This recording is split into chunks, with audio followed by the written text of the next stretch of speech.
അസ്സലാമു അലൈക്കും വറഹ്മത്തുള്ളാഹി. അൽഹംദുലില്ലാ വസ്സലാത്തു വസ്സലാമു അലാ റസൂലില്ലാ വഅല ആലിഹി വസ്വഹാബിഹി അജ്മഈൻ അമ്മാ ബഅദ്.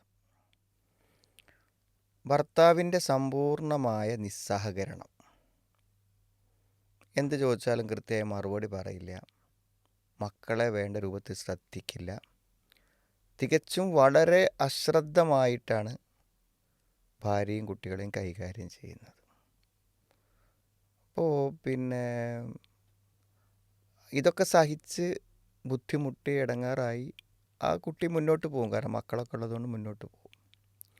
ഇപ്പം എന്താണ് ഈ ഒരു നിസ്സഹകരണത്തിൻ്റെ കാരണം എന്നതിനെക്കുറിച്ച് അന്വേഷിക്കുമ്പോഴാണ് യഥാർത്ഥത്തിൽ അവിടെ ഒരു വസ്തുത കാണുന്നത്. യഥാർത്ഥത്തിൽ വിവാഹം കഴിഞ്ഞ ആദ്യ നാളുകളിലൊക്കെ വളരെ സഹകരിച്ചും വളരെ സ്നേഹിച്ചും വളരെ നല്ല രൂപത്തിലാണ് പോയിരുന്നത്.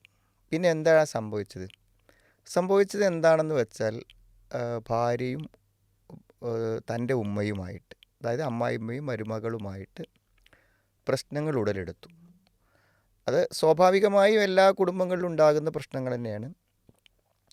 അപ്പോൾ എന്താണ്, പൊതുവേ ഉമ്മ വന്ന് നിൽക്കുക എന്ന് പറയുമ്പോൾ നമ്മുടെ ഒരു സ്വകാര്യ ജീവിതത്തിൽ ഇടപെടുന്നുണ്ടോ ഉമ്മ വല്ലാതെ എന്നൊരു തോന്നൽ, ഉമ്മ വീട്ടിൽ വരാതിരിക്കണം, ഉമ്മ വീട്ടിലില്ലാതിരിക്കണം എന്നൊരു മനോഭാവത്തിലേക്ക് അവളെ എത്തിച്ചു.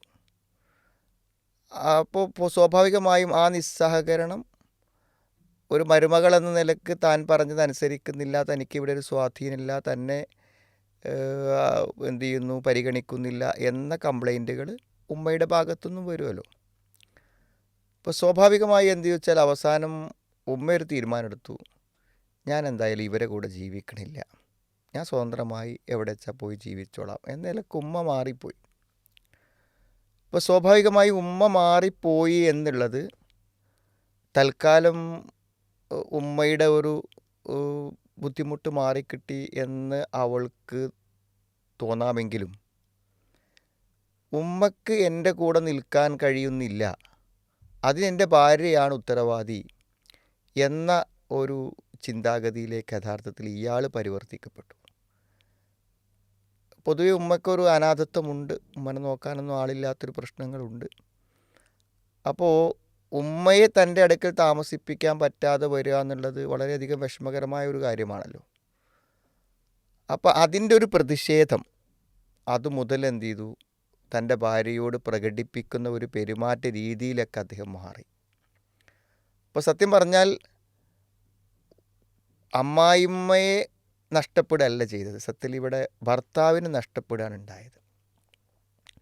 ഭർത്താവിൻ്റെ ഉമ്മയോട് സ്വീകരിക്കുന്ന സമീപനങ്ങളിലൂടെ എന്താണ്, അത് ന്യായമാകാം, ന്യായമല്ലാത്തതാവാം, എന്തായാലും ഒരു ഭർത്താവിൻ്റെ ഉമ്മ എന്നുള്ള നിലക്ക് ആ ഉമ്മനെ അഡ്ജസ്റ്റ് ചെയ്ത് മുന്നോട്ട് പോവാൻ ശ്രമിക്കുകയാണല്ലോ വേണ്ടത്. അത് കഴിയാതെ വരുന്നത് കൊണ്ട് സ്വാഭാവികമായും അവർ തമ്മിൽ യോജിച്ചില്ല, ഉമ്മ പോകേണ്ടി വന്നു എന്നുള്ളതാണ്.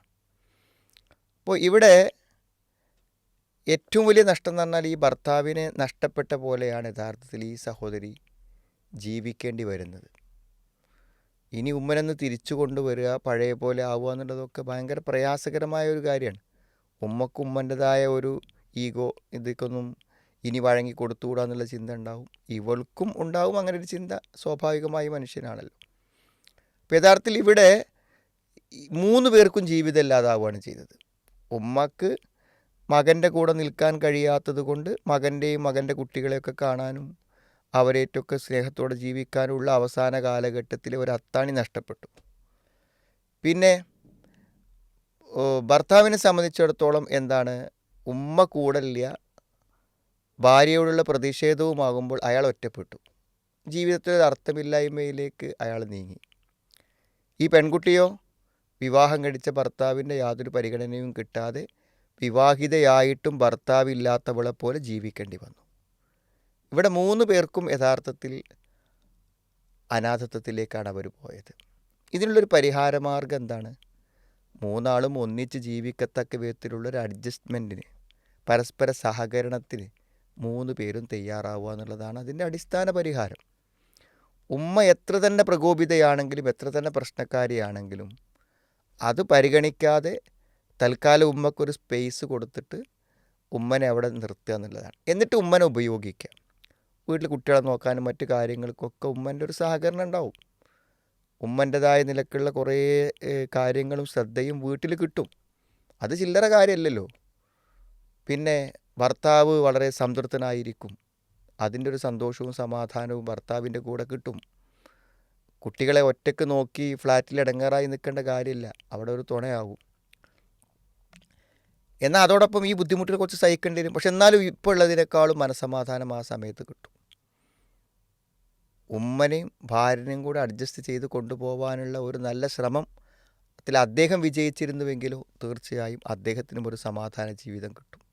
കുറച്ചൊക്കെ പ്രശ്നങ്ങളുണ്ടെങ്കിലും മക്കളെ കൂടെ അത് സഹിച്ച് നിൽക്കാമെന്ന് ഉമ്മ തീരുമാനിച്ചിട്ടുണ്ടെങ്കിലോ ഉമ്മക്കും ഒരു ലൈഫ് കിട്ടും. അപ്പോൾ നമുക്ക് ഒന്നിച്ച് മുന്നോട്ട് പോകാൻ പരസ്പര വിട്ടുവീഴ്ചകളല്ലാതെ നമ്മുടെ മുന്നിൽ മാർഗമില്ല. നാം പ്രതിഷേധിച്ചും പ്രയാസപ്പെടുത്തി മുന്നോട്ട് പോകുമ്പോൾ നമുക്കും ജീവിതം നഷ്ടപ്പെടുന്നു. അതുകൊണ്ട് നമ്മൾ ആരെയും ദ്രോഹിക്കുന്നില്ല, നാം നമ്മെ തന്നെയാണ് ദ്രോഹിക്കുന്നത് എന്ന് വിശുദ്ധ ഖുർആൻ പലപ്പോഴും പറയാറുണ്ട് തെറ്റ് ചെയ്യുന്നവരെക്കുറിച്ച്.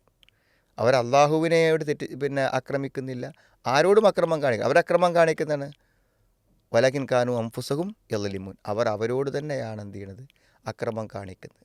നമ്മൾ വിട്ടുവീഴ്ച ചെയ്യാതിരിക്കുമ്പോൾ നമ്മൾ തന്നെയാണ് അതിൻ്റെ ദുരന്തം അനുഭവിക്കേണ്ടി വരുന്നത് എന്നതിൻ്റെ ഒരു കുടുംബ ചിത്രമാണ് യഥാർത്ഥത്തിൽ നമ്മൾ ഈ കാണുന്നത്.